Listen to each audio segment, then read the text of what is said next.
നമസ്കാരം. പെൻസിൽവാനിയയിലെ ഒരു കോഴി ഫാമിൽ നിന്ന് 1 ലക്ഷം മുട്ടകൾ മോഷണം പോയി. 35 ലക്ഷം രൂപ വിലമതിക്കുന്ന മുട്ടകൾ ഒരു തെളിവും അവശേഷിപ്പിക്കാതെ മോഷ്ടിക്കപ്പെട്ടത് പോലീസിനെ ആശയക്കുഴപ്പത്തിലാക്കി. കഴിഞ്ഞ ശനിയാഴ്ച യുഎസിലെ പെൻസിൽവാനിയ സംസ്ഥാനത്ത് അസാധാരണമായ ഒരു മോഷണം നടന്നു. സംസ്ഥാന തലസ്ഥാനമായ ഹാരിസ്ബർഗിൽ നിന്നും 104 കിലോമീറ്റർ ദൂരെയുള്ള ഗ്രീൻ കാസ്റ്റിലെ പീറ്റ് ആൻഡ് ഗ്രേസ് ഓർഗാനിക്കിന്റെ കോഴി ഫാമിലാണ് സംഭവം നടന്നത്. ഫാമിന് പുറത്ത് പാർക്കിംഗ് ലോട്ടിൽ നിർത്തിയിട്ടിരുന്ന മുട്ട ഡെലിവറി ചെയ്യാനായി പോകുന്ന വണ്ടിയിൽ നിന്നും മാർക്കറ്റിൽ 35 ലക്ഷം രൂപ വില വരുന്ന 1 ലക്ഷം മുട്ടകൾ മോഷണം പോയി. കഴിഞ്ഞ ശനിയാഴ്ച വൈകിട്ട് 8:40 സംഭവം നടന്നതെന്ന് മാധ്യമങ്ങൾ റിപ്പോർട്ട് ചെയ്യുന്നു. പാർക്കിംഗ് ലോട്ടിൽ വെച്ച് മറ്റാരുടെയും ശ്രദ്ധയിൽപ്പെടാതെ എങ്ങനെയാണ് 1 ലക്ഷം മുട്ടകൾ കടത്തിയത് എന്ന അന്താളിപ്പിലാണ് പോലീസും.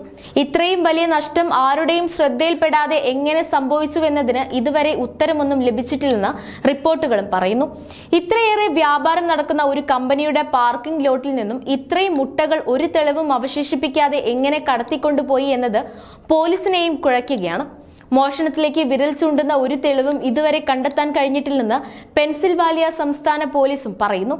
New England, mid Atlantic, Midwest എന്നിവിടങ്ങളിലായി സ്ഥിതി ചെയ്യുന്ന 200-ലധികം സ്വാതന്ത്ര്യ കുടുംബ ഉടമസ്ഥതയിലുള്ള ഫാമുകളുമായി ചേർന്ന് പ്രവർത്തിക്കുന്ന കമ്പനിയാണ് പീറ്റ് ആൻഡ് ഗ്രേസ് ഓർഗാനിക്. 1980കളുടെ തുടക്കത്തിൽ ബ്രാൻഡ് ചെയ്ത കമ്പനി 1997 ഓർഗാനിക് ഫാമിലേക്ക് തിരിഞ്ഞെന്ന് കമ്പനിയുടെ വെബ്സൈറ്റ് പറയുന്നുണ്ട്.